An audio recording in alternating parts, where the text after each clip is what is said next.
Alright guys, so real quick I wanted to do a quick video on my solar system that I pretty much finished up. Just don't be too harsh on me, this is my first video, so I don't have a stand or anything like that. I'm trying to hold this damn thing as, give it as much support as possible. So let's take a look. Up here I have my two SLP Solar Land 130 12 volt panels coming down here. I have an old IT equipment rack I had laying around, so I wanted to go ahead and utilize it and put everything in here so my kids, my wife, and everybody can't get into it. I keep it locked and all that. So anyway, we got the cables from the solar panels come in. They go into my disconnect. From my disconnect, it comes down, runs over to the Blue Sea switcher here. So I got two options. Actually, I got three. I got option one, which just lets me use my 30 amp charge controller, which will charge the batteries. If I switch it to option two, it comes down to my 600 watt grid tie inverter. As you can see on the side, I don't have it hooked up because during the video I just didn't want it to look corny just going across, and I plug it into that outlet over there. So rather than have it hooked up, I just unplugged it. So like I said, option one would be here to my solar charge controller. Option two would come down to the grid tie inverter, and option three would be to do both.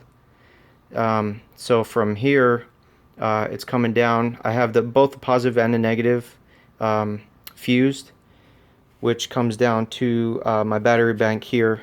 I have four Everstart deep cycle batteries. They're 12 volt, 101 amp each hour.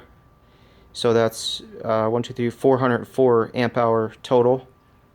Then I have from the batteries, one goes up, positive goes up to the fuse. It's actually resettable or retrippable fuse, so if it trips I could just switch it back. From there it goes over to my half farad capacitor for heavy loads. It then comes off of that. It then goes to my 1500 watt pure sine wave Tiger Klaw inverter, which is pretty badass.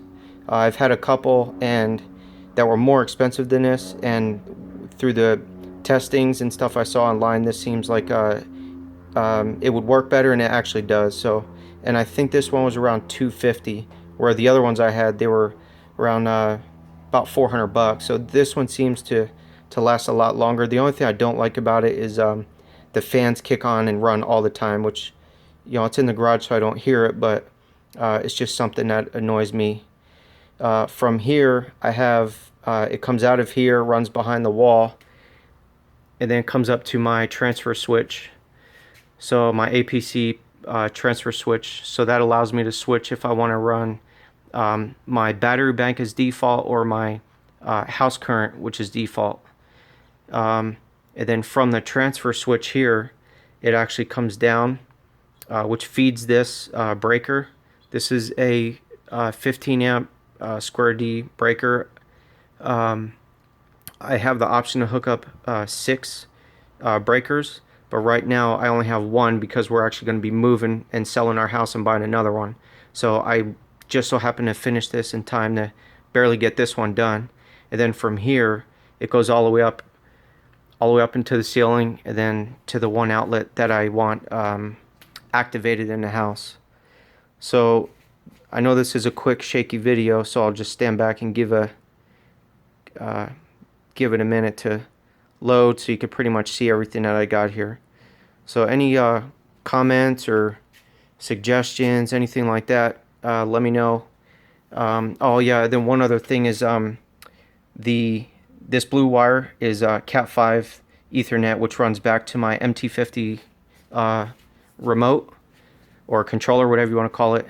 Now the question actually I have is, from here it doesn't give me, there's only one output. Now if I want to run my computer plus this, I need to use a hub or something, but I'm a little worried because reading the manual, the pin configuration didn't seem like it may work if I run it through a hub or a switch or whatever. So if anybody has any input on that, please get back to me, because it's sort of a pain in the ass to disconnect and connect in my panel. So this is what I'm looking at now. I keep the plastic on. I know my friends make fun of me, but I don't know, I just like keeping it on there so it prevents it from getting scratched, or at least from now. But if anybody has any questions here, feel free to let me know, and questions, comments, like my video, whatever.